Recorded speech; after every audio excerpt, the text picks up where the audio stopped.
Welcome, true crime lovers. This is Underage and Full of Rage.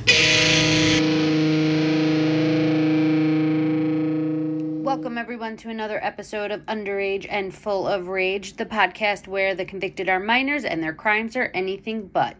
I am your host, Becky, and with me, as always, is my co-host, Adam. Hello.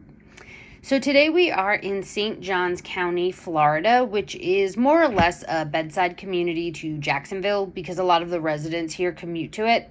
It is considered to be the most populous incorporated city in St. Augustine, with a reported population of 273,425 residents as of 2020, and it is a part of the Jacksonville metro area.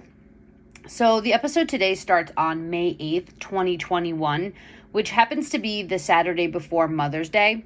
And on this day, the Bailey family, who refer to themselves as the Bailey Seven, are returning home around 11:45 at night after a family night out. The Bailey Seven live in Durbin Crossings, which is in northwest St. Johns County, and the family consists of parents Stacy and Forrest and their 5 children, Brittany, Alexis, Sophia, Tegan, and Tristyn. So 4 girls and 1 boy. Tristyn is the youngest of the bunch, and in 2021, she is only 13 years old. So Tristyn attended Patriot Oaks Academy and was known to be a friend to everyone with a vibrant personality who was full of energy and love. She was a great student who was extremely active in the cheerleading world. One of Tristyn's friends was a boy named Trey who went to school with her and lived in the same neighborhood. And on the night of May 8th, after returning home with her family, Tristyn is last seen at home going to bed. Only she didn't necessarily go to bed. After her friend Trey invites her over to his house, she decides to sneak out. Since it's 2021, a lot of residents obviously have cameras, so Tristyn can be seen around midnight or so walking from her house to Trey's. When she gets to Trey's, he is not alone. With him is another boy who is relatively new to the school and area in general. In fact, Trey and him had only been friends for about a year at this point. And according to teachers, Tristyn and this kid did, have a class together, but it appeared they weren't friends because they were never seen talking to one another or anything like that. So the teachers just said that they didn't think that they were even like acquaintances. So this kid was 14-year-old Aiden Fucci. Aiden also lived in the same neighborhood and again had only known Trey for about a year and was newer to this area in school. And according to Trey, Aiden presented himself as someone who didn't care about anything, and he smoked a lot of pot. It was also reported that although Aiden did not have a prior record per se, he did have a history of behavioral problems, drug use, and struggled academically. You're giggling over there. No, what'd you say he was, 14? Yeah. And you smoke, how much fucking weed are you smoking at the age of 14? I mean, I could imagine a large amount, but like... 2021, probably a lot. Oh, yeah, that is true. It's probably way easier to get pot. I mean, I don't know about Florida, though. I feel like you get shit everywhere now. Yeah. I feel like kids these days have, everything's way too accessible for kids these days. Yeah, that's a good point. That's why they don't appreciate anything. We had to work for that shit in the 90s. Yeah, I'm thinking about, back in the day, how much could you actually fucking... But yeah, that makes sense. Okay, never mind. So, up until this point, it sounds like he's essentially just basically a little shit, who probably needs a good ass kicking, to say the least. This is probably why when Aiden would talk about killing people or his obsession with his knives and all the violent drawings he would do, none of his friends really took it serious, and instead it was seen more as him having a quote-unquote dark sense of humor. So the 3 of them are just hanging out, and around 1 a.m., Trey said, he wants to go to bed and tells Tristyn and Aiden they have to leave. So after he told them this, he rolled over to go to bed, and then he heard his bedroom door close and, just fell asleep. He is fully under the impression at this point that both Tristyn and Aiden left his house that night and both went home to their own houses. However, after waking up on what is now Sunday, May 9th and Mother's Day, Trey will discover that this was not the case at all. After leaving Trey's house in the early morning hours of May 9th, camera footage obtained by local residents show Tristyn and Aiden walking together. Now, what they are talking about, or if they were even talking at all, is obviously unknown, but eventually there is footage of them walking down the street, heading towards a cul-de-sac that has a wooded area behind it. This is the last known footage of the two teens that night until around 2 hours later, when Aiden can be seen on the same camera's footage running, more like sprinting though, in the opposite direction. And one thing that makes this extra suspicious is in the footage, Aiden can be seen holding his sneakers. He's not wearing them. That's really weird. Yeah, these shits are bright white. So you could see when they're walking the one way together, his bright white sneakers, and then you can see when he's sprinting back the other way. The main thing you can make out is his white sneakers, but mid-body. So he's clearly holding them. Then, to add to this, the footage retrieved from the Fucci's home cameras show him returning home with those same bright white shoes in his hand. So obviously it's the same person. Yeah. So now, hours later at the Bailey house, Stacey Bailey wakes up to find her one daughter, Sophia, making her, a Mother's Day breakfast, but she's alone in the kitchen. When she inquires where Tristyn is, because she knew both of them had planned on making her breakfast together, Sophia tells her mom that Tristyn's still sleeping. So with that, Stacey asks her son Tegan to please go wake up his sister. When he goes to wake his sister up, he finds her bedroom empty. And when he tells his mom that Tristyn is not in her room, Stacey knows something is wrong and calls the police to report her daughter missing. The family and friends immediately jump into action and begin searching for the 13-year-old, with police joining search efforts. While everyone is out searching for Tristyn, police receive a call from a man stating that before he went out for his run, his wife mentioned the wooded area behind their cul-de-sac, and that before he headed home, he should take a look around there. So after he finished his run, he headed over to the area his wife had mentioned, and while he was searching, he came upon the deceased body of a young girl and immediately reported what he found to the cops. Once Tristyn's body was discovered, it didn't take long for cops to figure out who she was with last and who may be responsible. For instance, Tristyn's body was identified and announced to the public around 8 p.m., and by 8:49 that same night, police placed Aiden and his parents in one of their interview rooms at the station. The recording of what took place while him and his parents are there is appalling, mainly from his mom. When he is talking to his parents, he's acting like this whole thing is no big deal, and his mom says, quote, they found that girl dead, end quote. And his response is, how's that my problem? And he's so casual about it. Wow. He's so like, what? How's that my problem? This won't be the first time I mention this. I'm going to tell you right now.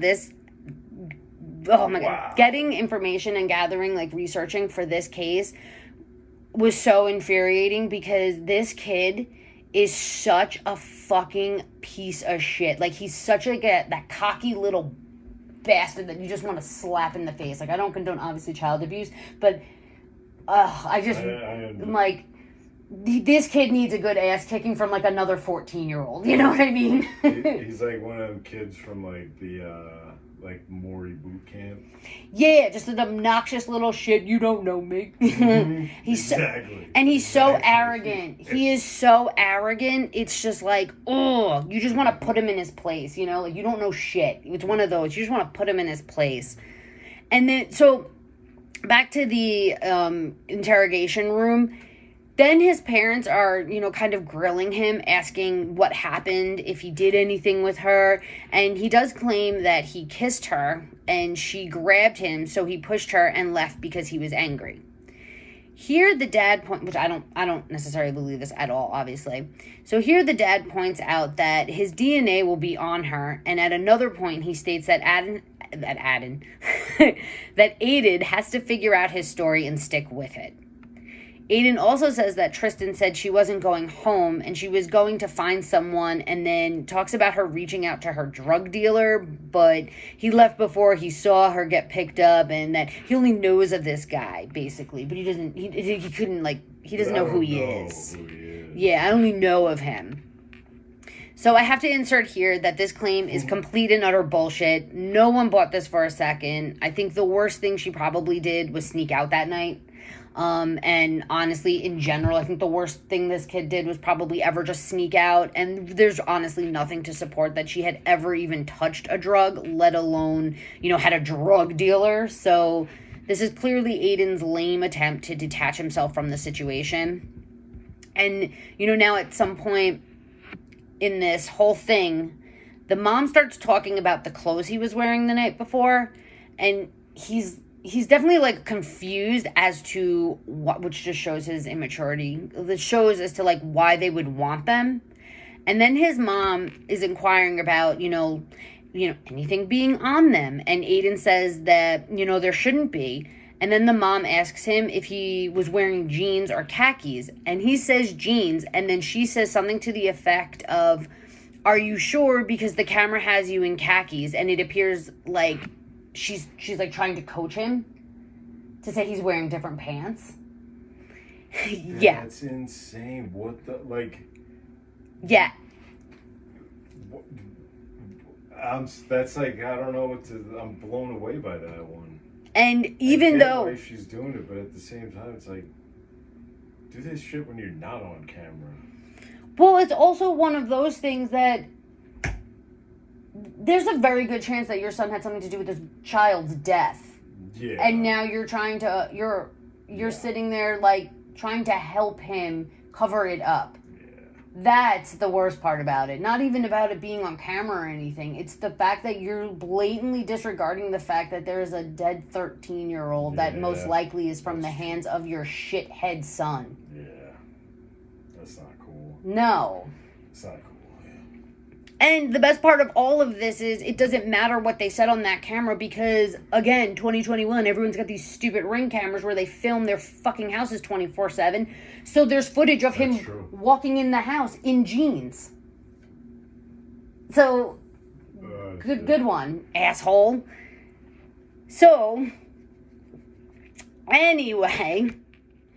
So the best part of all of this, too, is not only do they have the footage of him getting into the house in the blue jeans, but he is also then seen in that same pair of jeans where, in other footage from that day around the neighborhood.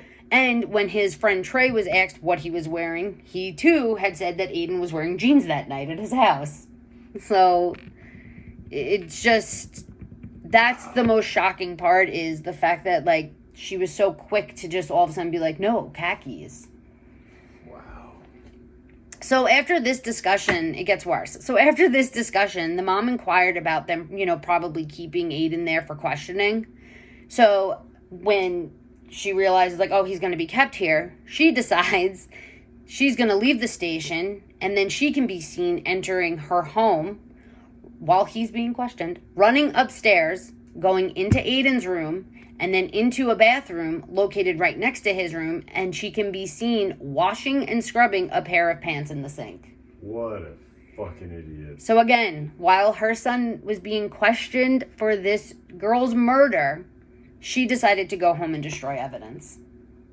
What a fucking idiot. Piece of shit, too. Yeah. I understand you want to protect your kid, but when it's this is where you draw the line. I mean...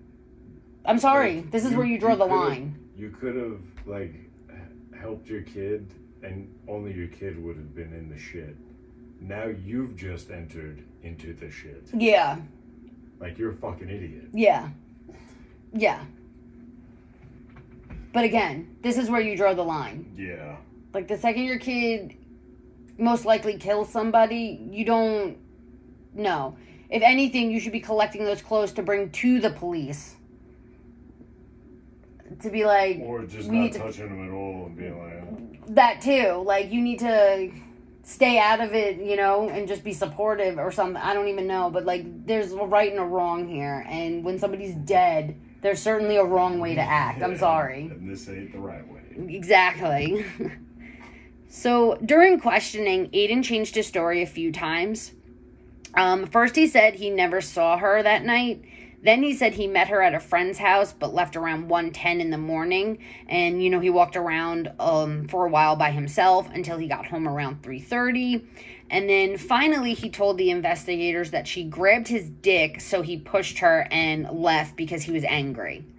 So by 12:44 a.m. on Monday the 10th, police searched the Fucci's house, where they found a buck brand knife sheath, a pair of white Nike sneakers with blood on them, and these sneakers also happened to be wedged between a dresser and the wall, so hidden.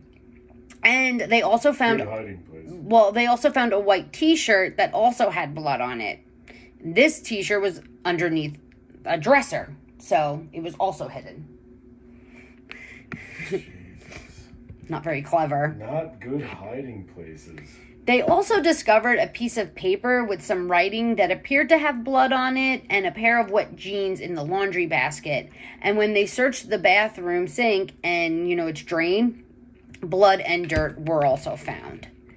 So with this, the cops arrest Aiden on charges of second-degree murder, and after a public announcement about the arrest of, 14-year-old Aiden Fucci, the community came together, and they all honored 13-year-old Tristyn by holding a candlelight vigil that night. Now, what actually transpired after Aiden and Tristyn made it to the wooded area at the end of the cul-de-sac, no one knows. And honestly, the callousness of Aiden, I don't even know if we will ever really know, because even if he, was to say what happened, I feel like we would have to question the credibility of what he is claiming. It's kind of like a Urine Vandersloot situation. Yeah. Kind of like, he's just a prick. He would totally twist and distort the whole situation, and then, yeah. Like, I honestly recommend everybody go watch the footage of him when he does like a Snapchat or whatever in the back of a police cruiser, and then there's footage of obviously what a fucking world we live in. Yeah. Then there's footage of like a dash cam from the dash cam of the cop car of him, and the way I just recommend everybody go watch it, because you're just gonna want to reach through your freaking monitor and strangle the crap out of this kid, and just like strangle in the sense of like shake him to like you don't know anything, like you're 14, you're a little punk. Okay. Moving on. Sorry, I'm telling you, this was like, every time I watched anything on him, I was like, oh God, I've never wanted to, like, ugh. So, what we do know is the brutality of what Aiden did to Tristyn. So, based off of her autopsy, it was determined that Tristyn had been stabbed 114 times. Just let that set in. Let that sit in. That's 114 times. That's a lot. She had wounds to her neck, her head, shoulders, arms, hands, back. Pretty much energy that has to fucking Jesus. Yeah. Christ. And out of those 114 stab wounds, 49 of them were defensive, and 39 of them were to her head and neck alone. Oh.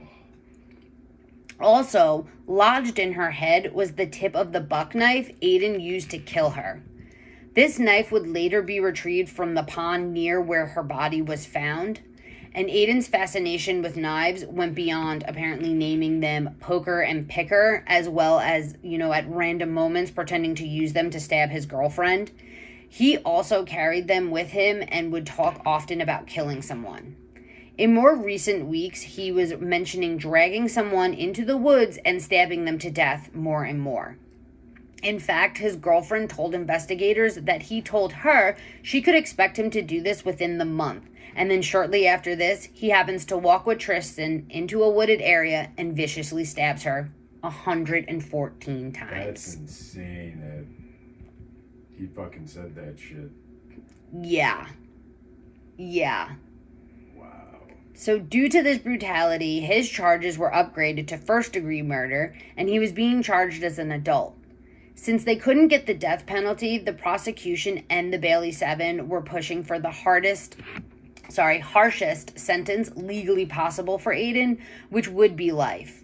Now, mandatory life sentences for children are considered unconstitutional, but there is an exception to this rule, which is when the child's crime is determined by the court to be irreparable. So originally, Aiden pleaded not guilty, but right before they were scheduled to start literally selecting jury members, he ended up changing his plea to guilty. Also, he had some changes to his representation team, like a few times, starting with the first lawyer the Fuccis hired, requesting to be taken off the case shortly after being hired for reasons I couldn't find.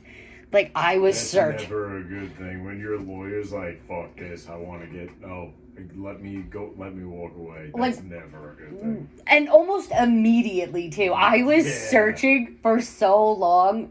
My brain was hurting. I was desperately trying to find the reason, and I couldn't. So I have so many questions. But then on May 20th, public defender Joshua Mosley is given the case. However, by the following April, Aiden has now a new lawyer, which is another public defender, who and I think it was a she, was representing him at his pretrial hearing. Again, couldn't find out why there were so many changes to his representation, and I'm super curious. But I wouldn't be surprised if he was just difficult to work with, because again, he is a cocky little shit. I cannot stress that enough.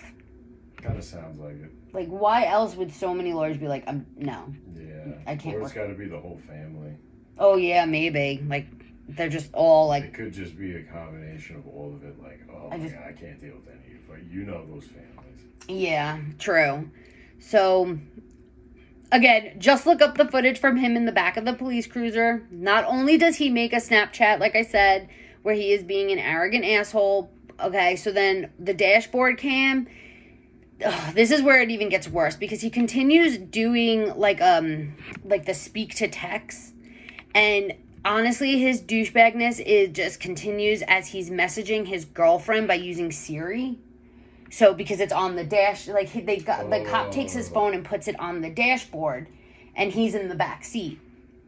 So like, oh my God, again, I've never wanted to punch a kid. Like, I wish I could like go back in time. If I could go back in time right now, I would go back to when I was 14, go to Florida and just punch this kid in the face. Like, that's all that's what I would use my time travel for, because the way he's using this Siri, it's like, he's like, yo, Siri, text Dream Girl, I'm in the back of a cop car, I'm getting arrested. And then he's like, yo, Siri, text Dream Girl, I can't see my phone, they have it on the dashboard, I'm in the back.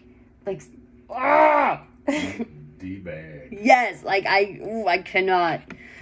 Anywho, I'm sorry. Now, you know what it is? I think it's because he just reminds me of every obnoxious douchebag from when I was younger. That you just could not stand, and they just never shut the fuck up. You know, you just wanted to look at them and say, shut the fuck up. Like that obnoxious prick. We all had them in school. Everybody knows them. We know who they are, and they just think they're so fucking cool. They're so funny. I'm like, ugh. All right, so moving on. I'll stop now. So now this was all before, obviously he was like formally arrested. But even after he was charged and awaiting trial in juvie, he demonstrated no real concern or care for the situation he was in. There was multiple documented incidents of him fighting, having contraband. He was threatening and combative with both inmates and guards. And it was reported he was actually bullying kids out of their commissary. Jesus Christ. I will say, it sounds like you were built for prison. Yeah. It sounds like you were literally, like, that's what your mentality is. Yep. You're institutionalized before you've even been institutionalized. Like is what it sounds like. Because, like, since he is technically, like, the aggressor and a bully, he could just go in and run that shit. Mm-hmm. Which I'm surprised he didn't meet his match in there. Like, somebody who's been there. Yeah. Like, who the fuck are you? You know? Well, you know what? He might have, though, because there's other reports stated that Aiden also, he had to be pepper sprayed and restrained, more than once. And based off of this behavior, which is probably because of fighting, I would think. But based off of this behavior. Or he was fucking with guards. Or yeah, just being like. Just acting out. And yeah, but I couldn't see them using. Yeah, I guess if he's attacking, if you get aggressive, then, that's true. That's true. So based off of, it's less lethal. That is true. Touche. He just will probably cry and choke a little bit, right?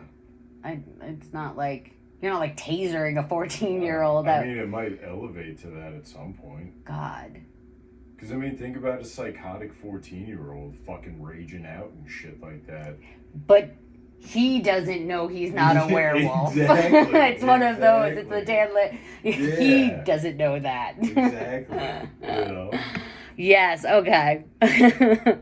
So, based off of this behavior, the court felt that he was not remorseful in the least and that he showed no desire to change, which, was also taken into consideration when it came time for sentencing.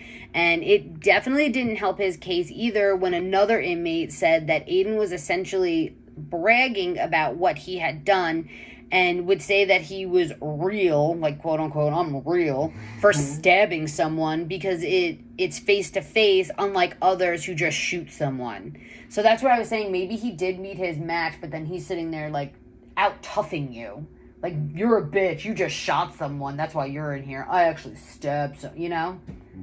Again, with the cockiness and that obnoxious arrogance. I'm like, I feel like that's something too, though. You gotta watch, because who'd you stab? You stabbed an innocent person.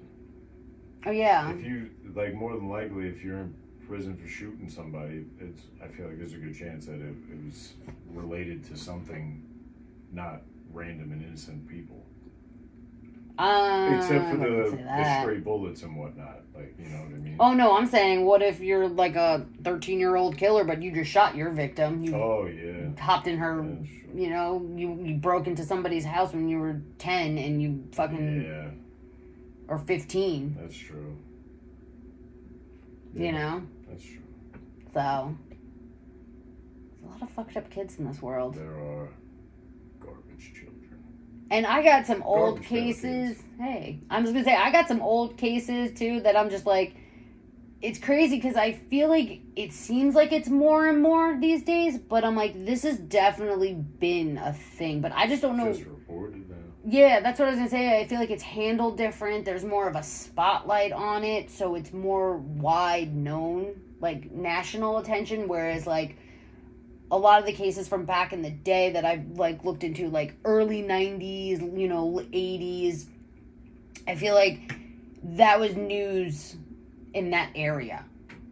Yeah. Like Channel 12 wasn't reporting that. Local, it wasn't national. Unless it was something so crazy. Yeah. It was now. Whereas now, because of social media and everything, everything's international.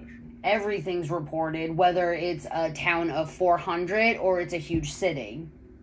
So it's I don't know. Yeah, I guess it just seems maybe like it's happening more. It might be happening more. I don't know. I don't know. I feel like the information's available now, though, too.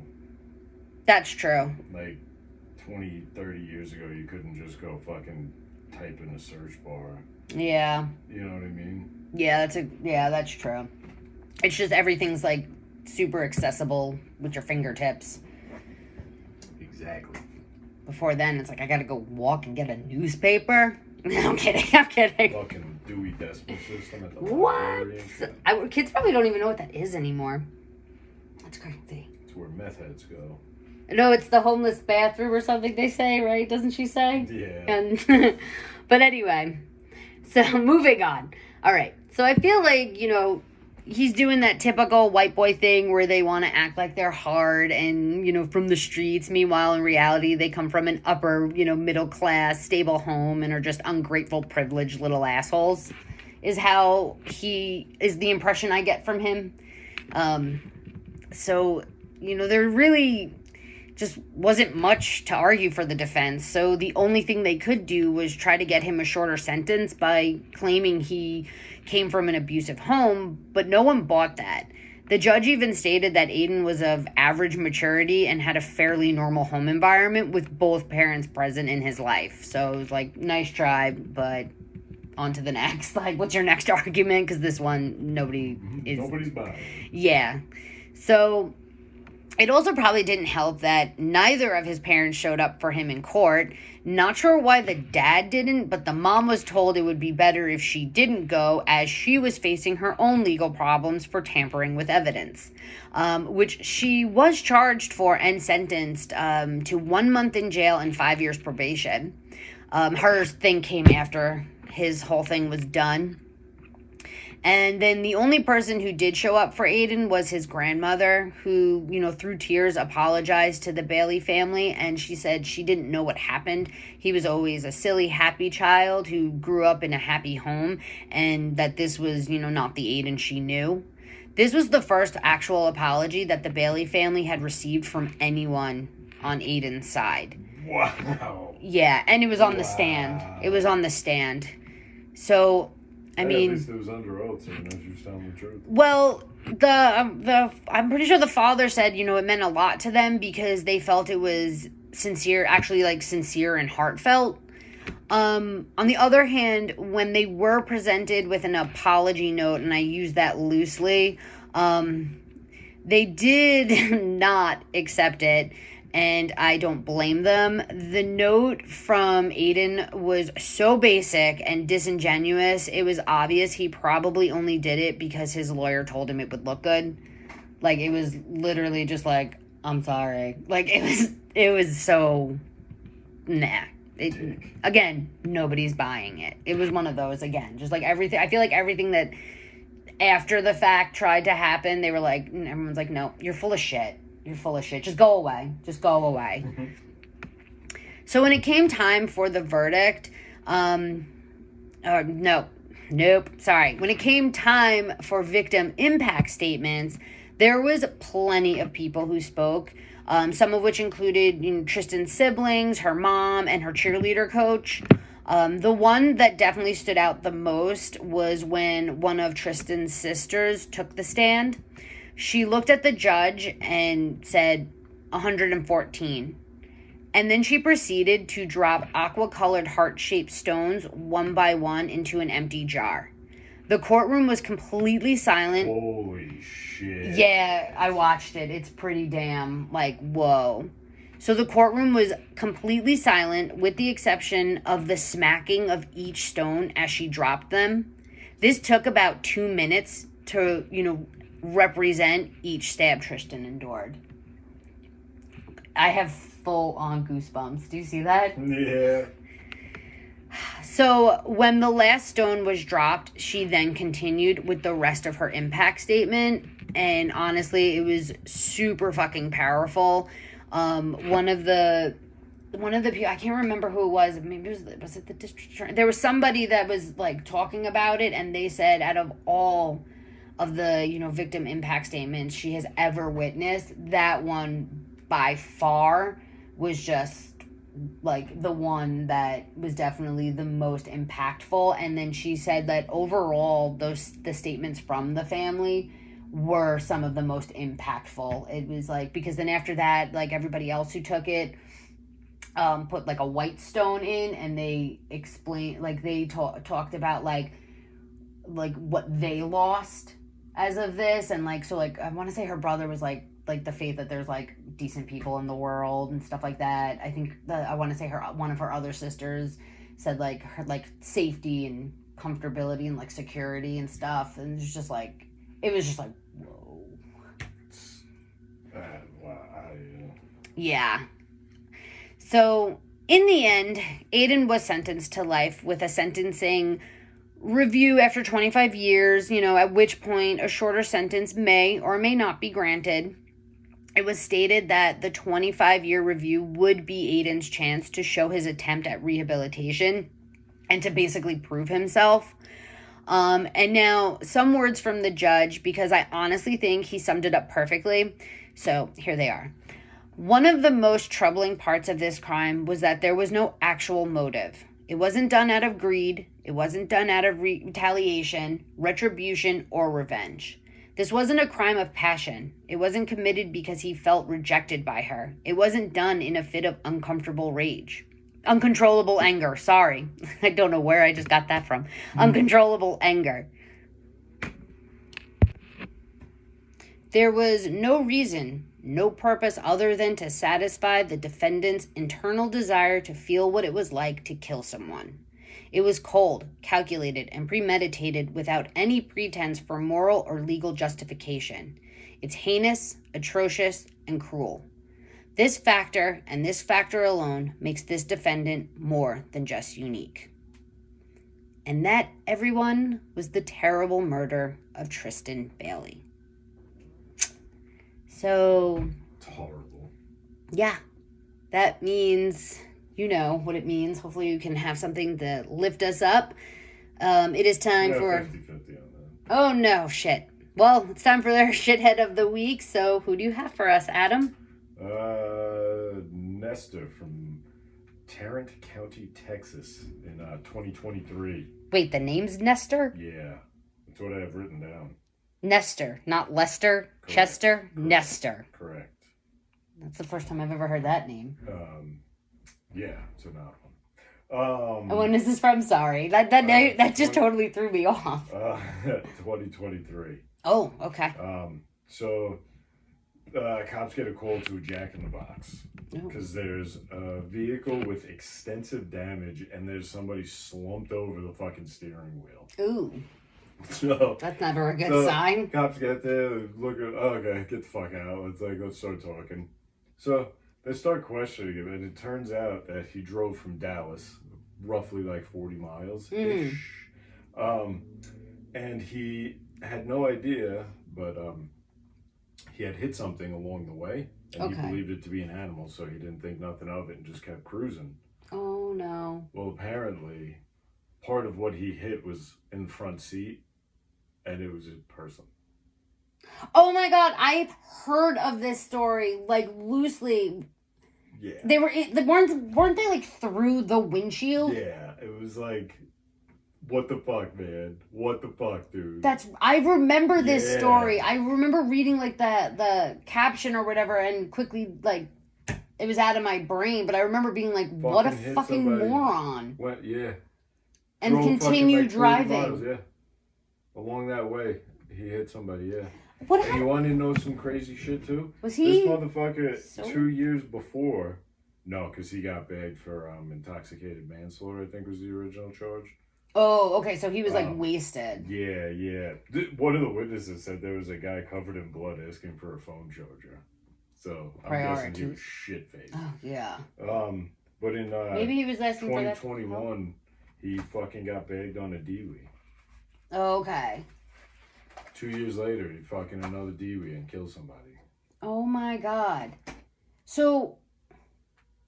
It's fucked up. I'm assuming it was at night. Yeah. Because I was thinking they got that call at like 11 something. Okay, because I was going to say, like, because I would think even if you're drunk, if it's daytime and you look over, you know it's a person. But I could see it, like, in the nighttime. If you look over, you just think it's... nowhere, it's pitch black. Yeah, you just think it's like a deer or something. I don't know. I don't know how you really mess that up. But you have to be pretty fucking drunk to not realize it. One, you just hit a human being. And two, when the human being is wedged in through the windshield, like through the windshield, that it's not a dead body next to you. Like, how do you not realize? And yet you're still able to drive almost 40 miles.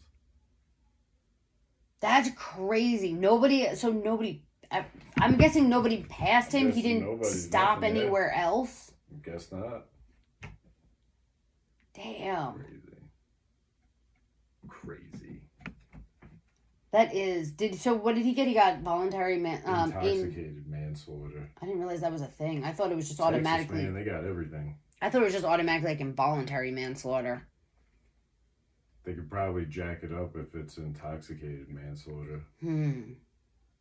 You know what I mean? Yeah, I guess. Well, yeah, because involuntary is involuntary, whereas like you were shit-faced, you could have fucking avoided this whole thing. Yeah, because there's more of you're able to put more of the blame on the person. I get, yeah. You know what I mean? That'd be interesting to look into. I've never heard of intoxicated involuntary man. How much time did he get? I don't know. I forgot to look. God, you're the worst. Yeah, The worst. I did what I did. You don't like it, you kiss my ass. Okay. Well, on that note, thank you everybody for listening. And if you liked hanging out with us, let us know by following us on Spotify, Instagram, and or YouTube. If there is a case you would like us to cover, hit us up and let us know. And we will be back next week with another episode. So until then, make sure you make your dash count and don't be a douche. And don't drink and drive. Yes, that is very important. Don't do anything and drive. Like, don't text and drive. Like, focus on the road. Right? Exactly. See ya.